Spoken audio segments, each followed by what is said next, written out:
My name is Daniel Pierce, and I need to tell this story. Not because I want to, but because I can't carry it alone anymore. People need to know what's out there, lurking in the corners of places we consider untouched, places we trust. Maybe it'll be a warning, or maybe it's just a futile attempt to make sense of something I still don't fully understand. It was the summer of 2008 when I drove to Crater Lake. I was 34, a photographer by trade, but more of a drifter by nature. I'd been chasing quiet places since my divorce, finalized 6 months earlier. Crater Lake seemed like the right kind of escape, a secluded expanse of water nestled inside the shattered remnants of a volcano.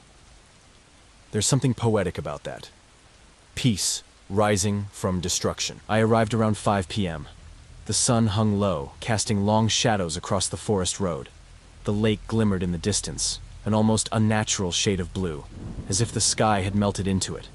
I parked my truck near the edge of a trail that led down to the water, grabbing my gear and heading toward the spot I had picked out weeks prior. It was further from the designated campsites, isolated and wrapped by a dense wall of pines that shielded it from the usual tourist spots.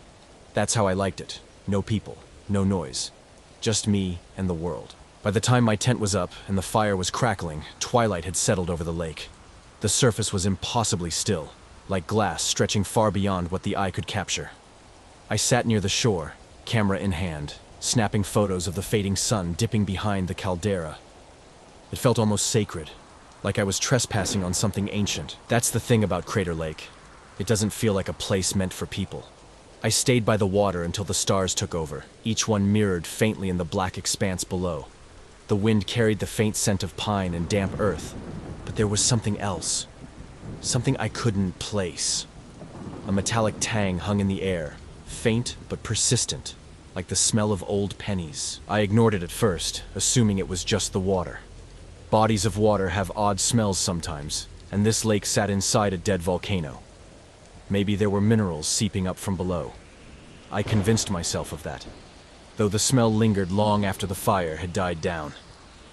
I crawled into my tent around midnight, leaving the lake to the dark. I woke at 3 a.m. I didn't know what pulled me from sleep, but I remember sitting up fast, heart hammering as if I had been running. The tent was stifling, suffocating in its stillness. I unzipped it slightly, hoping for a breeze. Instead, I was greeted by silence. The kind of silence that presses down on you like a weight. I stepped outside, rubbing the sleep from my eyes. The lake stretched out in front of me, untouched by moonlight. But something was wrong. The smell from earlier had intensified, stronger now, almost like rusting iron. I could taste it on my tongue. I moved closer to the water. I don't know why I felt compelled to. But there's a strange pull that comes with curiosity. Some part of me needed to know. The surface rippled faintly under the breeze, but beneath that, something shifted. At first, I thought it was just fish moving beneath the surface. But as I leaned closer, I saw something else. The water wasn't blue anymore. It was dark, too dark, even for night. I knelt by the shore, brushing my hand along the surface, and when I lifted it, a slick red film clung to my skin. I recoiled immediately, stumbling back toward the fire pit. My breathing was sharp, each inhale cutting like glass. I wiped my hand on my jeans, but the stain lingered, smeared across my palm, like paint. The water lapped against the shore, and with each wave, more of that red seemed to emerge, spreading outward like ink on paper. I told myself I was imagining things. The mind plays tricks in the dark. I forced myself to sit down by the fire pit, letting the glow of the embers calm me. I sat there for nearly an hour, refusing to look at the water. By the time I finally glanced back, the lake was blue again, calm and clear, as if nothing had happened. Morning felt different. The air carried a strange heaviness, and even the birds seemed hesitant to sing. I packed up my gear, eager to put distance between me and the lake. As I hauled my tent toward the truck, I caught sight of something half buried near the tree line. A shoe.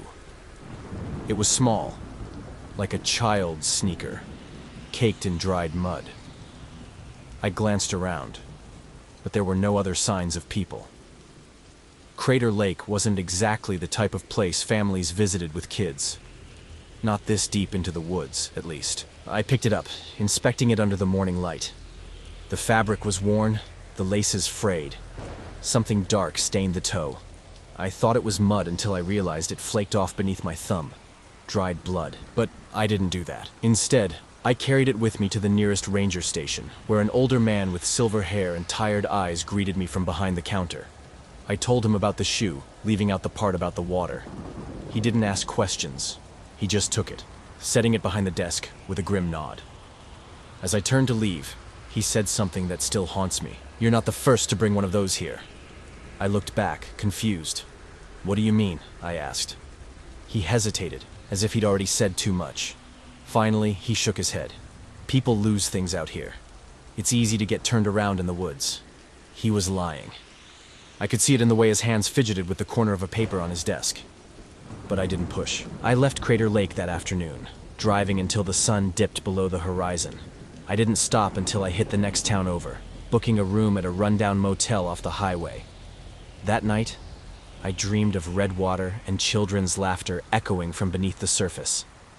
I haven't been back since, and for sure, never imagined myself preparing to go there again. My name is Mark Grayson. I was 26 when it happened, but even now, more than 3 decades later, I can still feel the chill of that night in my bones. There are some things you experience that never leave you.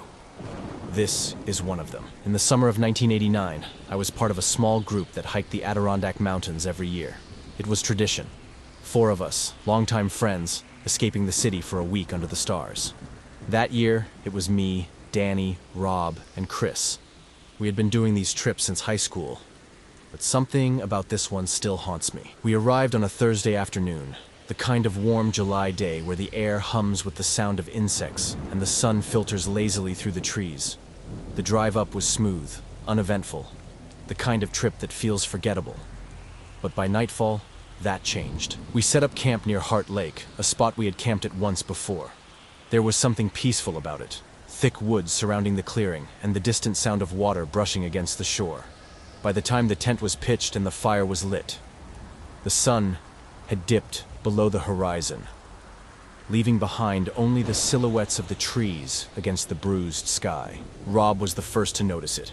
"You smell that?" he asked, poking at the fire with a stick. I lifted my head, inhaling. Smoke. Faint, but distinct. "It's just our fire," Danny said, yawning as he stretched out on his sleeping bag. "No." Rob shook his head. "This smells closer, different." I stood up and took a few steps away from the fire, scanning the dark woods. It was strange there was no sign of smoke in the air, no distant glow of another campfire. Nothing. Just the dense blackness of the trees and the rustle of wind through the leaves. "Maybe someone's camping nearby," I suggested, though something about the scent felt off. It wasn't wood smoke, not exactly. There was an acrid quality to it, like burning plastic or something synthetic. Chris shrugged it off. "It's probably drifting from somewhere down the trail." "Relax, man." So we did. We drank. We laughed.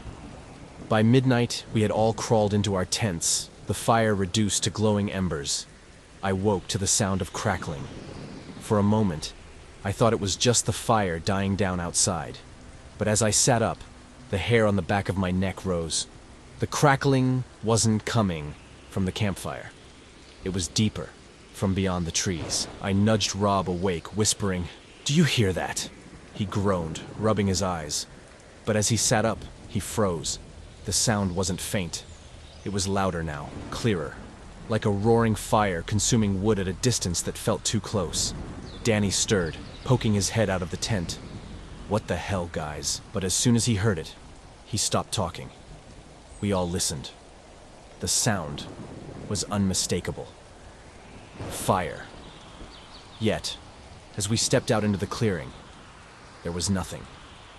The air smelled thick with smoke, burning so strongly it made my throat itch.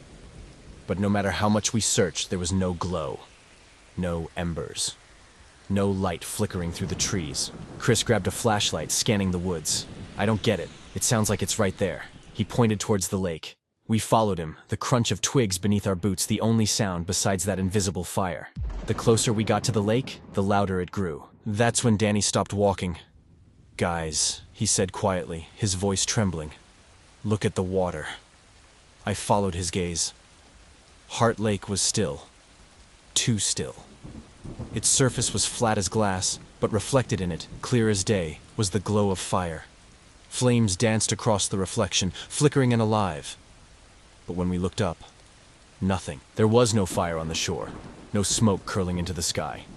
Chris swore under his breath, backing away from the edge. "It's a trick," Rob muttered. "Maybe something across the lake." "There's nothing across the lake," Danny snapped. "We hiked around it earlier, remember? We all stood there in silence, staring at that burning reflection. I don't know how long we stayed by the water, but eventually, the fire in the lake dimmed. The crackling faded until there was nothing left but the whisper of wind in the trees. That night, none of us slept. By morning, the smoke was gone. We hiked around the lake again, searching for signs of ashes or scorched ground. Nothing. Not a single piece of burned wood. I tried to forget it. We all did. But the next night, it happened again. This time, the sound came from behind our tents. And when we followed it, we found nothing but untouched forest.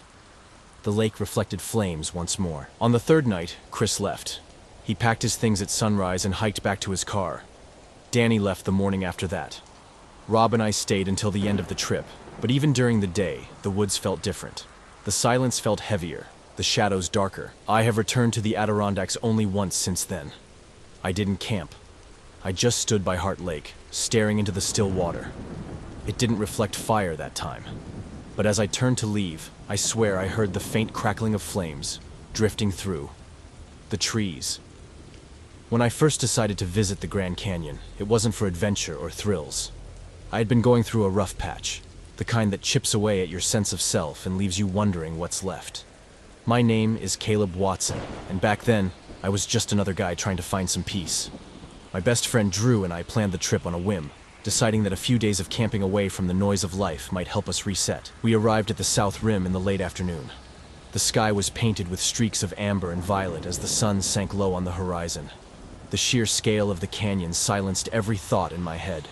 The endless expanse of jagged cliffs and winding ridges seemed almost alive, a breathing relic of time that dwarfed our presence. We pitched our tent at one of the more remote sites, a spot Drew had picked for its supposed serenity. No crowds, he'd said, just us and nature. It was quiet, all right. Too quiet. The first night passed uneventfully. The air carried the faint scent of juniper and earth, and the occasional rustle of a squirrel or the hoot of an owl punctuated the stillness. Drew and I shared a few beers by the fire, talking about everything and nothing, until exhaustion claimed us. The second night was when things began to feel off. It started with the whispers. At first, I thought it was Drew playing a prank. We'd been sitting around the fire again, the flames casting long shadows that danced against the jagged rocks surrounding our site. I'd stepped away to grab something from the tent when I heard it faint and almost melodic, like a breeze weaving through the canyon. Caleb. The sound stopped me in my tracks. I spun around, half expecting Drew to be standing there with a smirk on his face. But he was still by the fire, poking at the embers with a stick. "You say something?" I called out. Drew looked up, confused. "No." "Why?" I forced a laugh, brushing it off as my imagination. "Nothing. Thought I heard something, that's all." He shrugged and went back to tending the fire. But the unease in my chest lingered. Later that night, I woke to the sound of footsteps outside the tent. They were slow, deliberate, crunching on the dry soil just beyond the thin fabric barrier. My heart leapt into my throat. "Drew," I whispered. He groaned beside me, clearly still half asleep. "What? Did you hear that?" "Hear what?" Before I could respond, the footsteps stopped. The silence that followed was deafening, pressing in on me like a weight. I grabbed the flashlight from my pack and unzipped the tent as quietly as I could. The beam cut through the darkness, illuminating nothing but rocks and scattered brush. "Hello?" I called out, my voice trembling. No response. I lingered there for a moment, scanning the shadows, before retreating back into the tent. Drew was already snoring again, oblivious. I told myself it was probably just an animal, and tried to go back to sleep. But every rustle of the wind outside set my nerves on edge. The next morning, I told Drew what had happened. Probably a coyote or something, he said between bites of a granola bar. They are all over the place out here. Coyotes don't whisper, I muttered. He laughed, but it didn't feel genuine. I could tell he was trying to brush it off, just as I had the night before. We spent the day hiking along one of the less traveled trails, hoping the exercise and sunlight would shake the unease. The views were stunning, but I couldn't shake the feeling that we were being watched. Every so often, I'd catch Drew glancing over his shoulder too, his face tight with unease. Neither of us said anything about it, but the tension between us grew heavier as the day wore on. That night, the whispers came back. They started just as we were settling into our sleeping bags, faint and indistinct at first, like the murmurs of a distant conversation carried on the wind. "Do you hear that?" I asked Drew. He nodded, his face pale in the dim light of the lantern. We sat in silence, straining to make out the words. The voices seemed to come from all around us, bouncing off the canyon walls in an eerie echo. Caleb. The sound of my name made my blood run cold. "Did you hear that?" I whispered. Drew's eyes were wide with fear. It said my name too. We bolted out of the tent, flashlights in hand, and scanned the area. The fire had burned down to embers, casting weak, flickering light over the campsite. Beyond its glow, the darkness was impenetrable. "Who's out there?" Drew shouted, his voice cracking. No response. We stayed up the rest of the night, backs pressed against the rocks with our flashlights trained on the shadows. The whispers faded as the hours dragged on, but neither of us dared to close our eyes. By morning, we were both on edge. Drew suggested packing up and heading back to the main campground, but I wasn't ready to leave just yet. Something about the whispers felt personal, like they were meant for us. I wanted answers, though I wasn't sure I would like what I found. We decided to stay one more night. The final night was worse than I could have imagined. The whispers started earlier this time, as we sat by the fire. They were louder now, clearer. "Leave." The single word cut through the air like a blade. Drew and I froze, staring at each other with wide eyes. "Did you hear that?" I asked.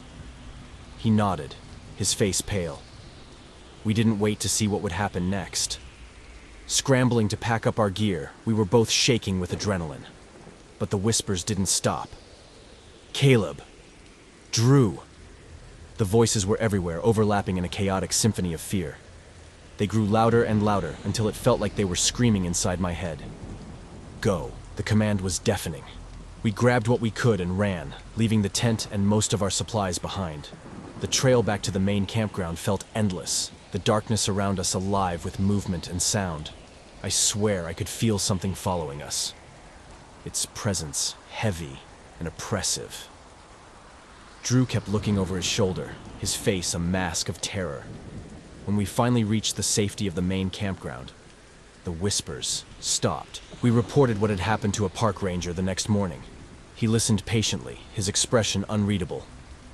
"You're not the first to experience something like that," he said quietly. "The canyon has a way of playing tricks on people." I wanted to press him for more information, but the look in his eyes stopped me. Whatever he knew, it wasn't something he was willing to share. I haven't been back to the Grand Canyon since that trip. Sometimes I wonder if it was all in our heads, a shared hallucination brought on by stress and isolation. But deep down, I know the truth. The whispers were real. And they weren't just voices. They were something else. Something ancient. Something that didn't want us there. My name is Daniel Hale. I have never shared this story with anyone outside my family, not because I don't want to, but because I don't think anyone would believe me. Even now, a year later, I can't convince myself that what happened in the Smoky Mountains that October night was real. But I know it was. I feel it in the deep, hollow ache that fills my chest every time I think of that sound. The knocking. It was a Thursday when we left for the Smokies. Claire, my wife, thought the mountains would be good for us. She said we needed to unplug, reconnect as a family. I didn't argue. I needed the break as much as she did. Our 8-year-old daughter, Lily, had been struggling in school. and Claire thought nature might help clear her mind. The drive was uneventful. The trees lining the road seemed ablaze with reds and oranges, their colors only deepening as the afternoon light began to fade. By the time we reached our campsite, nestled deep within the park, the sun was already dipping below the horizon. Our spot was isolated. That was intentional. I had wanted quiet, not the hum of other RVs or the chatter of tourists. Our RV was parked at the edge of a dense thicket, with towering trees casting long shadows over us. The air was cool, the smell of damp earth and pine needles settling over us like a blanket. By the time we had set up, it was pitch black outside. The Smokies don't have the kind of darkness you find in the city. Out here, it's absolute. No streetlights, no neon signs, just the void and the eerie glow of the moon. Lily had fallen asleep quickly, bundled in a cocoon of blankets on the RV's pull-out bed. Claire and I sat at the small dining table, sharing a bottle of wine. The silence outside was soothing, almost hypnotic, broken only by the occasional rustle of leaves in the wind. Around midnight, we decided to turn in. I locked the RV door, double-checking it out of habit. Claire was already asleep by the time I slid under the covers. I lay there, staring at the ceiling, listening to the faint hum of the RV's generator. That's when I heard it. Knock. Knock. Knock. 3 slow, deliberate knocks, as if someone was testing the door. My first thought was that it was another camper, maybe lost or needing help. But then I remembered we were the only ones at this site. I sat up, my heart beginning to race. Claire stirred beside me but didn't wake. I waited, straining to hear something, anything beyond the low hum of the generator. Knock. Knock. Knock. This time, it was louder. More insistent. My chest tightened as I swung my legs over the side of the bed. I grabbed my phone from the nightstand and turned on the flashlight. The RV's interior felt suddenly smaller, the walls pressing in as I crept toward the door. I glanced at Lily, still fast asleep, her chest rising and falling in the pale light. I reached the door and peered through the small peephole. Nothing. Just the blackness of the woods. "Hello?" I called out, my voice trembling. No response. I stood there for a moment, my hand hovering over the lock. Something about the silence outside felt wrong. The kind of wrong that makes your skin crawl and your instincts scream at you to run. Then, just as I was about to turn away, knock. Knock. Knock. The sound was impossibly close, as if it were coming from inside the RV itself. My breath hitched as I spun around, shining the flashlight into the small living space. Nothing. "Daniel?" Claire's groggy voice startled me. She sat up, rubbing her eyes. "Shh," I whispered, holding up a hand. "What's wrong?" she asked, her voice tinged with fear.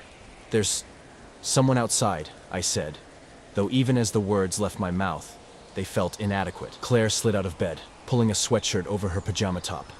Together, we stood near the door, listening. The silence outside was deafening, broken only by the faint rustle of leaves. Then came the sound that will haunt me for the rest of my life. A low, guttural growl. It wasn't human. It wasn't animal. It was something else.